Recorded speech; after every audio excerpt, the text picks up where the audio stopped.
ओम। आज हम करेंगे 5 ऐसे आसन जो हमारी गैस, एसिडिटी या जो कॉन्स्टिपेशंस में हमें प्रॉब्लम आती है उनको ठीक करने के लिए उन आसनों का प्रयोग करेंगे। पहला आसन, आप वज्रासन में बैठें। वज्रासन में बैठें। जब वज्रासन में बैठोगे, ये पोर्शन बिल्कुल सीधा होना चाहिए, कमर गर्दन सीधी होनी चाहिए। दोनों हाथों को आगे रखें।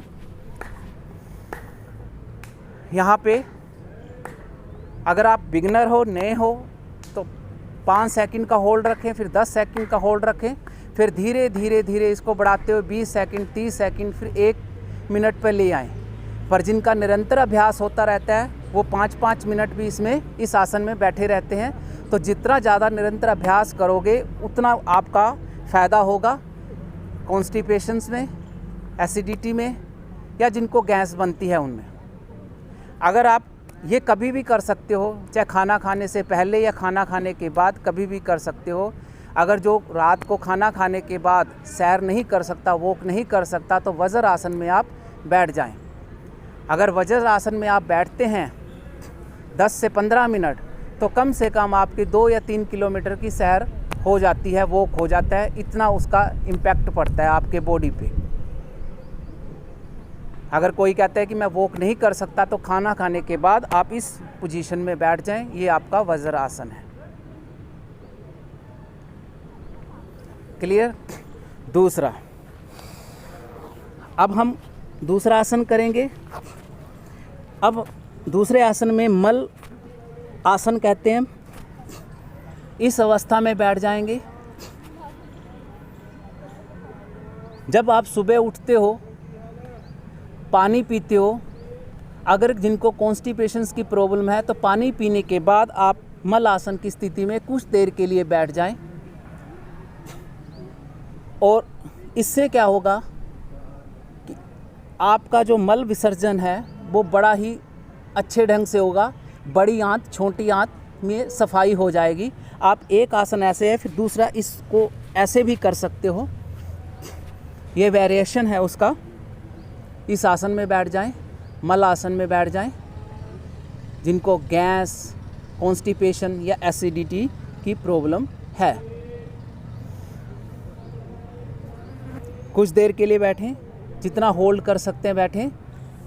कोहनियों से घुटनों को थोड़ा दूर करने की कोशिश करें, खिंचाव करें बाहर की तरफ, और बॉडी को सीधा करने की कोशिश करें, बैठें।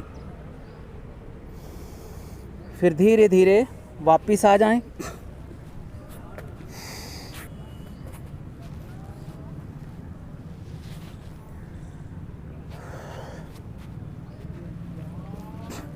अब हम तीसरा आसन,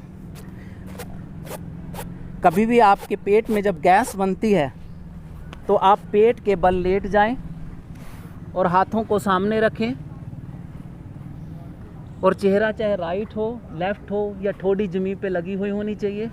आप पेट के बल पे लेट जाएं।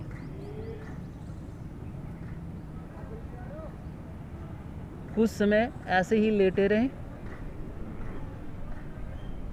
अगर पेट में वायुदाब बन रहा है तो थोड़े समय के बाद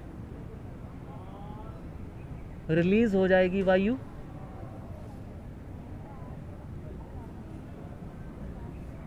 पेट से बाहर निकल जाएगी। ये आसन सबसे आसान है।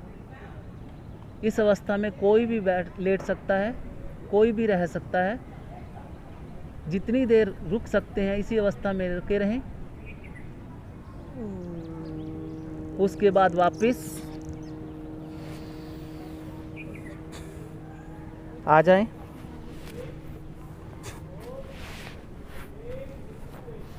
अब हम पीठ के बल लेट जाएंगे।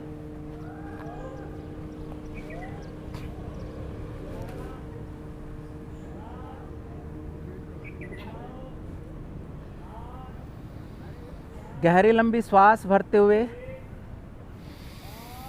और श्वास को रिलीज करते हुए राइट पवन मुक्त आसन करेंगे। अपना नाक घुटने पे लगाने की कोशिश करो। जिनको कमर दर्द है वो चाहे अपना सिर ऊपर ना उठाएं, अदरवाइज सभी अपने सिर को उठाते हुए नाक और घुटनों का मिलान करवाएं। यहाँ पर कुछ सेकंड का होल्ड रखें, फिर इस समय को बढ़ाते हुए 30 सेकंड तक ले जाएं। फिर वापस धीरे धीरे वापस अपनी पोजीशन में आ जाएं। फिर दूसरा लेफ़्ट साइड, गहरी लंबी श्वास भरते हुए श्वासों को छोड़ते हुए घुटने और नाक को मिलाएं।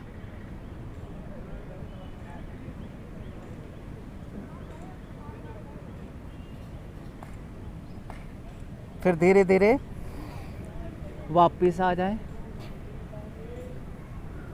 अब दोनों लेग से एक साथ करेंगे। गहरी लंबी श्वास भरते हुए श्वासों को भरें, इनहेल और एक्सहेल करते हुए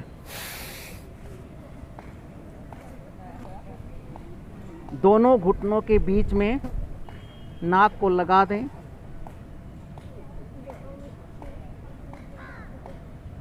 तीस सेकंड का होल्ड रखें।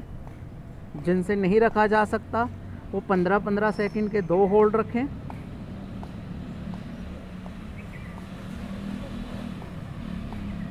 धीरे धीरे फिर वापस अपनी स्थिति में आ जाएं।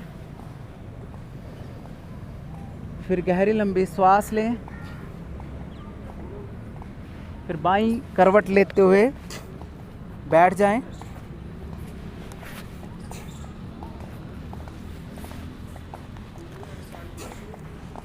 अब इन आसन के साथ साथ एक हम प्राणायाम भी करेंगे जो हमारी गैस, एसिडिटी या कॉन्स्टिपेशन की जो प्रॉब्लम है उसको दूर करेगा। कमर गर्दन सीधी, आंखें बंद, कपालभाति। आप इसका जितना ज़्यादा निरंतर अभ्यास करेंगे